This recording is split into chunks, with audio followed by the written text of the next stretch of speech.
Lord, இந்த காலை வேளையிலே உங்களை சந்திப்பதில் ரொம்ப சந்தோஷம்.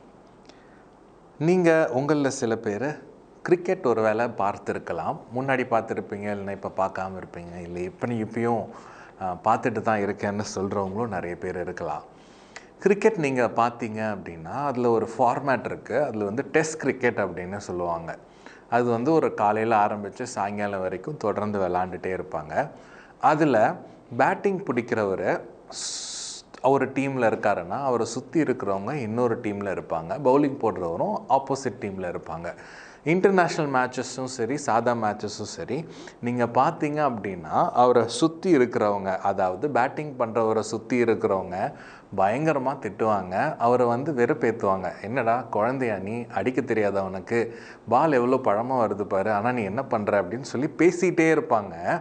அந்த பேச்சின் நடுவுலையும் இவர் கரெக்டாக ஃபோக்கஸ்டாக இருந்தால் மட்டும்தான் அவர்னால் ரன் அடிக்க முடியும். இல்லை இவங்க பேசுகிறாங்க அப்படின்னு சொல்லிட்டு சரி நம்ம பேட்டை சுற்றுவோம் அப்படின்னு சுற்றினார்னா அவுட் ஆகிடுவார். இல்லை அவருடைய கவனத்தை இழந்து விட்டார் அப்படின்னா நிச்சயமாக அவர் எதிர்பார்த்த ரன் அடிக்க முடியாது. சீக்கிரமாக அவுட் ஆகிடுவார். சீக்கிரமாக டீம் இந்தியா விட்டு வெளியே போக வேண்டிய சூழ்நிலை நிச்சயமாகவே ஏற்படும். சாத்தான் இந்த உலகத்தில் நம்ம இருக்கிற வரைக்கும் நம்மளுக்கு ஏதாவது ஒரு பிரச்சனையை கொண்டு வந்துட்டு இருப்பான். நம்மளுக்கு டிஸ்ட்ராக்ஷன்ஸை கொண்டு வருவான். சுற்றி நிறைய ஏதாவது பேசுகிறவங்க இருப்பாங்க. அவனே சாத்தானே உங்களுக்கு தேவையில்லாத சிந்தனைகள் உங்கள் மனசில் கொண்டு வந்து உங்களுக்கு குழப்பத்தையும் பயத்தையும் ஏற்படுத்துவான். ஆனால் நீங்களும் நானும் ஆண்டவர் மேலே ஃபோக்கஸ்டாக இருக்கும்போது, நம்மளுடைய கவனம் ஆண்டவர் மேலே இருக்கும்போது நாம் பயப்படாமல் இந்த உலகத்தில் சந்தோஷமாக வாழ முடியும். மார்க்கு 4ஆம் அதிகாரத்தில் இப்படியாக நம்ம ஒரு வசனத்தை பார்க்குறோம். இந்த 4ஆம் அதிகாரத்தில் கடைசி சில வசனங்களை நம்ம பார்த்திங்கன்னா, ஆண்டவராகிய இயேசு கிறிஸ்துவும் சீஷர்களும் படகுல ஏறி போகிறாங்க. இங்கே ஆண்டவர் தூங்கிட்டு இருக்காரு.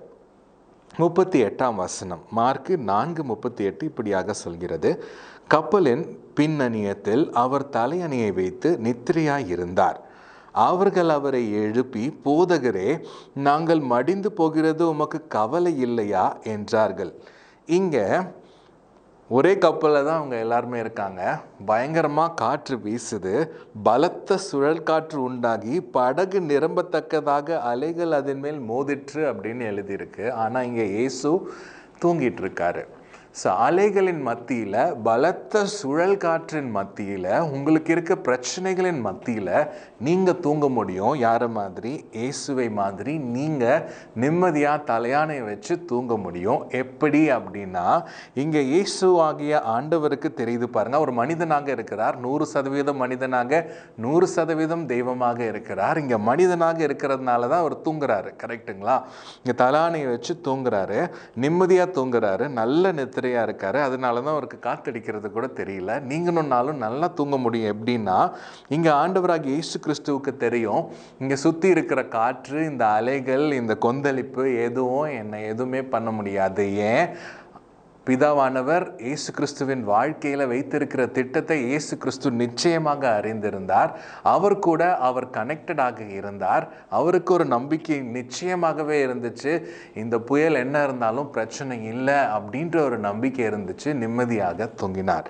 நீங்களும் நானும் இந்த உலகத்தில் பிரச்சனைகளை கண்டு பயந்து போக வேண்டிய அவசியம் இல்லை. சாத்தான் சொல்கிற பொய்களோ மிரட்டல்களுக்கும் நீங்கள் பயந்து தூக்கம் இல்லாமல் நிம்மதி இல்லாமல் இருக்க வேண்டிய அவசியமே கிடையாது. இன்னைக்கு ஆண்டவர் உங்களை பார்த்து உங்களை தைரியப்படுத்துகிறார். பிரச்சனைகளின் மத்தியில் ஆண்டவரை நோக்கி பாருங்கள். உங்கள் ஃபோக்கஸ் அவர் மேலே இருக்கட்டும்.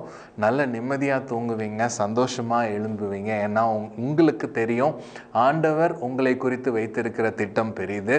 யாருனாலையும் எந்த பிரச்சனையினாலையும் உங்களை எந்த சேதமும் பண்ண முடியாது. நாம் ஜெபிக்கலாம். அன்புள்ள பிதாவே, இந்த நாளுக்காய் நன்றி. புயலின் மத்தியிலும் பிரச்சனைகளின் மத்தியிலும் நீங்கள் எங்கள் கூட இருக்கிறதுனால, உங்களுடைய திட்டம் எங்கள் வாழ்க்கையில் பெரிதாக இருக்கிறதுனால எங்களால் நிம்மதியாக தூங்க முடியும், நிம்மதியாக இருக்க முடியும் என்பதை நினைவுபடுத்தினதற்காக நன்றி ஆண்டவரே.